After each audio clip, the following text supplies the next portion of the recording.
By mid-February, all of these planets will have moved into Aquarius. What does that mean for you based on your rising sign? Stick around and find out. Okay, first let's talk about Aquarius.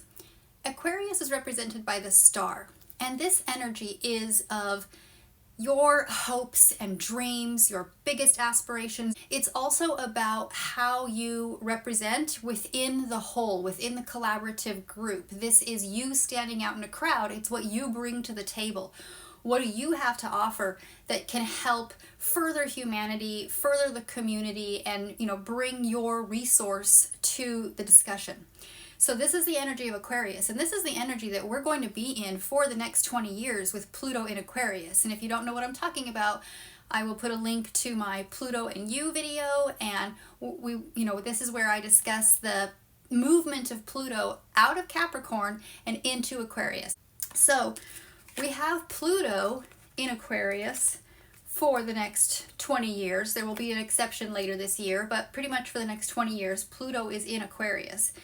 But until mid-February, the sun is also there. So these two energies, they're so close together in their degrees in the sky. This is called a cazimi. Means is the planet or planets that are near the sun are really, really amplified. It's like they've been turned up to 11.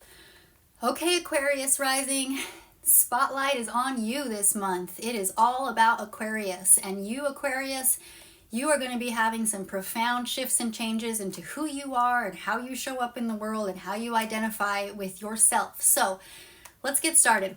As we start the beginning of the month, both the sun and Pluto are already in Aquarius. They are in your first house. So Aquarius rising, there's going to be a lot of action going on in your first house and who you are this month. So let's just make some room here. Pluto in your first house, this regenerative energy of Pluto. Pluto is the sign of death and rebirth. So this is literally you rebirthing, regenerating yourself over the next 20 years. Now the sun in your first house right now, the sun goes through your first house every Aquarius season, every mid-January to mid-February. You feel a heightened spotlight on your unique self, on who you are as an individual. And because you are an Aquarius rising, you have the tendency to be a little strange to people. Aquarius is a very strange sign for most people. It's the sign of innovation. It can be a very rebellious sign, and it is the sign of standing out in the crowd. So you, by nature, stick out.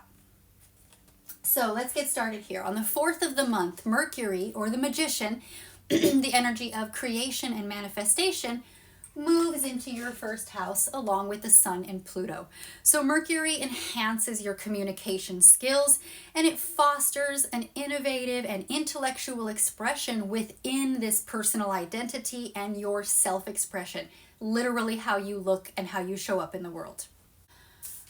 On the 9th of the month, the moon, or the high priestess, or the energy of mystery, of intuition, of our gut instinct, also makes its way into the first house. And so when we have the moon and the sun in the same sign or in the same house, that is a new moon. That means that the sun and moon are harmonizing, they're working together. And the new moon is a time for new opportunities, fresh starts, new things coming in to your personal identity, to how you show up in the world. This is a time, the new moon is the time for you to do any kind of action on new planning, new starts, new projects that relate to who you are. Now on the 12th of the month, Mars, or the energy of action, also moves into your first house. So it's so full over here, I can hardly put anything in there. Mars is the energy of movement, of action. So with all this other planetary influence here, you may have been thinking about making some radical changes to who you are. You may have planned and had all these thoughts about this shift in identity, but now you've got a new moon telling you it's time to start these plans, put them in action, and then you have action. You have Mars coming in and saying, okay, go. I'm flipping on the on switch. I'm fueling you up. I'm giving you the power, the energy, and the assertion to move forward with these plans into your new identity. Now on the 16th of the month, Venus, or the energy of fertility and abundance and growth, also moves into this first house. And it's so full here, I can't even put Venus there. So Venus is going to come right next door. But Venus is also in your first house. So what does Venus bring? Well, Venus is love and beauty and value. Venus is social connectedness. So this brings a period of social exploration and a desire for unique and unconventional self-expression. You're learning to value your unconventional self-expression. You're learning to not only value yourself as far as like self-worth and emotional self-worth, but Venus is money. So there's something that has to do with who you are and your personal, individual, unique, innovative self-expression that could also be bringing you more personal value, both monetarily and emotionally. Now we're going to move away from this heavy Aquarian energy for just a bit, give you a little bit of break from that, and move right next door into Pisces. Pisces is your second house. The second house is your house of value and possessions. It's your money house. It's how you're self-sufficient. It's how you support yourself. It's your personal resources.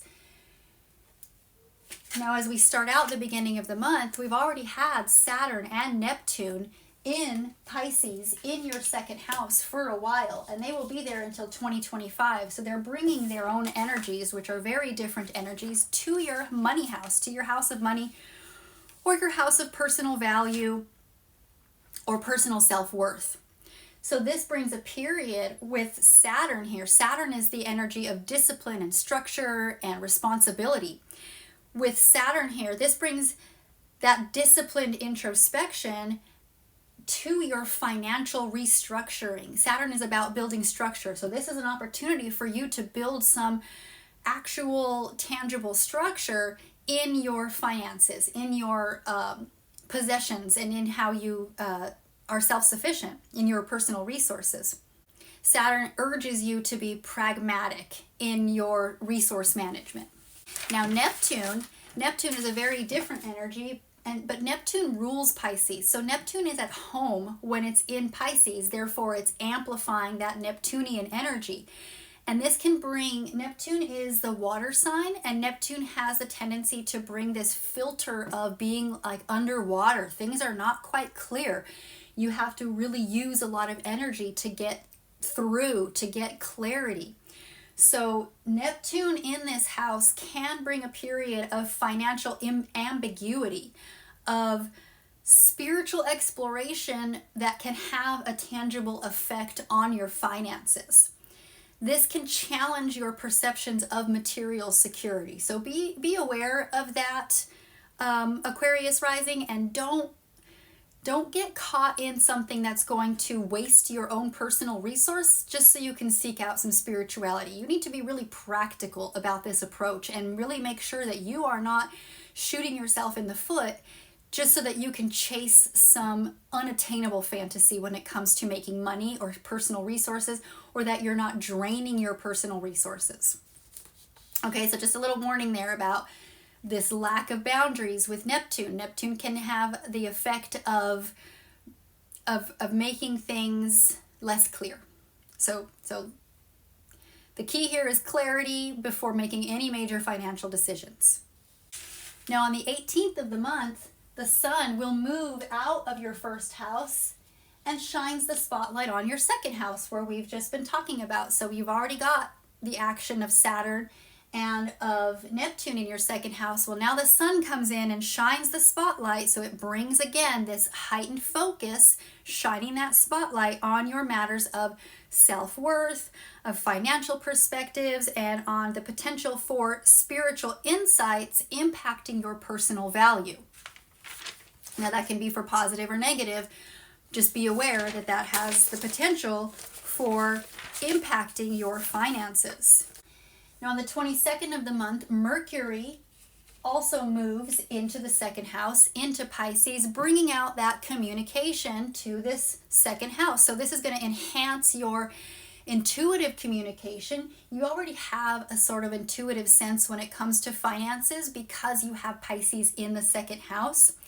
So this is enhancing that intuitive communication, and it's forcing you to have some reflection.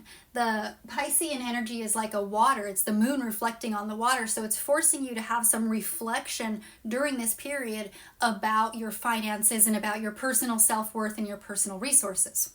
Now, lastly, Aquarius rising. On the 24th of the month, the moon, or the high priestess, will have moved over into Virgo.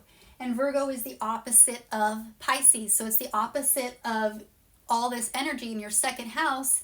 You now have emotion going on in your 8th house. These are both money houses.